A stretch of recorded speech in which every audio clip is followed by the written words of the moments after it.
Hey folks, today I want to talk about the power of the Muse. And if you haven't heard of what the Muse is, I'm just going to give a simple definition or terminology here. It's basically a source of inspiration that draws you towards a particular field or art or wisdom or knowledge that you are drawn towards. So you want to learn something, you want to gain a particular skill, or you just have this absolute curiosity about something and you don't even know why you're being drawn to that. That's what we refer to as a muse. And the muse actually originated from Greek mythology, from the Muses, who were 9 daughters of Zeus. And each one of the muses had their own area of expertise and passion. For example, there was Clio, who had this passion for history, or Arato, who had a passion for poetry. Now, I don't remember all 9 of them because they're all really interesting and funky names, but each one of them had this passion that they were drawn towards. And so that's what we refer to as a muse, as this inspiration towards creativity or wisdom or some kind of artistic or intellectual endeavor. It's very important for us to pay attention to this because that enhances our knowledge, enhances our wisdom, and actually feeds this inner desire that we all have to grow and learn as individuals. Now, one of the main things here is that the muse is meant to help you. It's not meant to draw you or take you off track off your goals. If you know me, I'm very much about goals. I'm very much about the research behind goals, and I'm very much a scientific and research-based person. So goals are fundamental. And goals can actually help you. Obviously, it's a number one factor, as I've said before, for behavioral change and achievement. And if your muse can help you, and if you can tie your muse, that field that you're drawn towards, that endeavor that you're drawn towards, if it can help you accelerate your path towards your goals, then I highly encourage you to take a look at what that muse is. So my personal experience, I have these every so often. And I had one about 3 days ago where I was watching a YouTube video on quantum physics and molecular science. And all of a sudden I had this extreme and intense drive to research this area in more detail than I have before. And so I ordered a bunch of books and I went on this 3-day bender of learning in depth these particular areas and the connection between the two. And it was fascinating in terms of what I've learned, because the last time I went down this path was probably a couple of years ago, and research and science has advanced over the last couple of years. And I learned some great things. But most importantly, I learned some great things that could advance my progress towards my goals. So every time I go down a path of following a muse, which is different than having squirrel syndrome, right? Let's just differentiate the two. The muse is meant to enhance your progress towards your goals. Squirrel syndrome is basically taking you off track or sidetracking you or distracting you from achieving your goals. So a lot of people have squirrel syndrome where they go down this rabbit hole that they never get value from.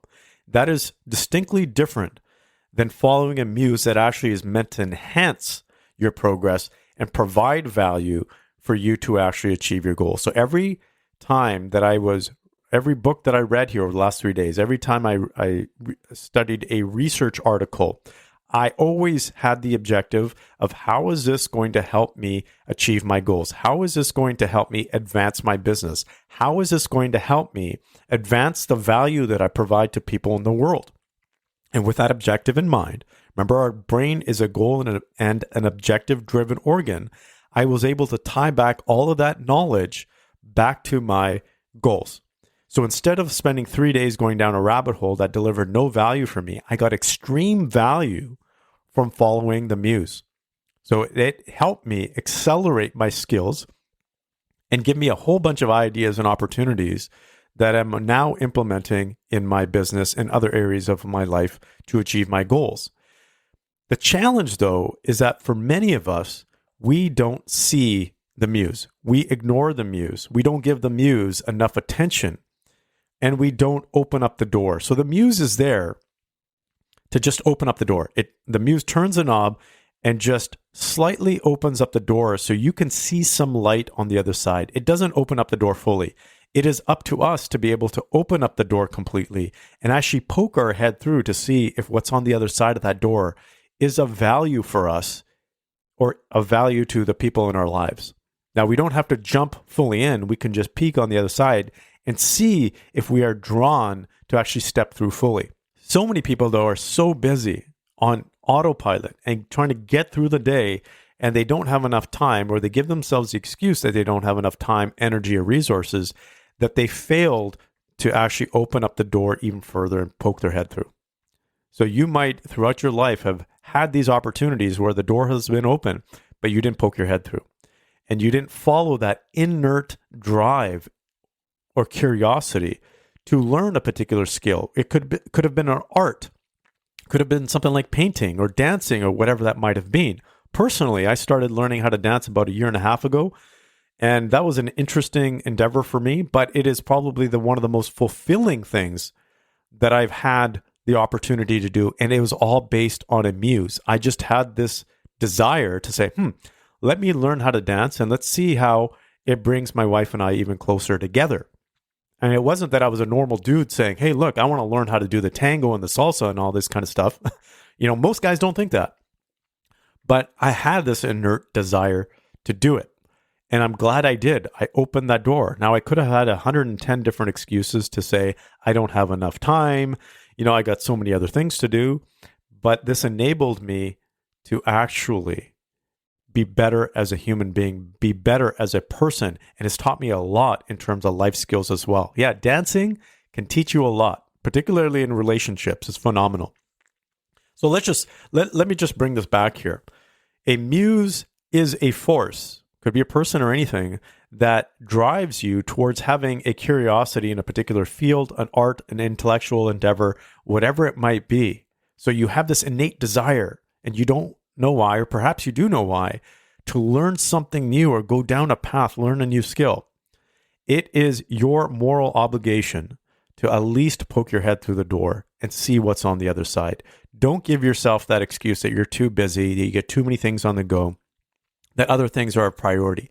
But the key thing here is to differentiate your muse from your squirrel syndrome, if you have that. And it all comes down to this. Everything that you do, every moment that you spend in that stage of following the muse should be tied back to advancing or enhancing your life, particularly in terms of getting you towards your goals. That's what it is. Tying everything back that you're doing from following the muse to your goals. If you do that, you're gonna advance your skill set, your mindset, your level of wisdom to a completely new level, because most people are stuck on autopilot and they never follow the muse.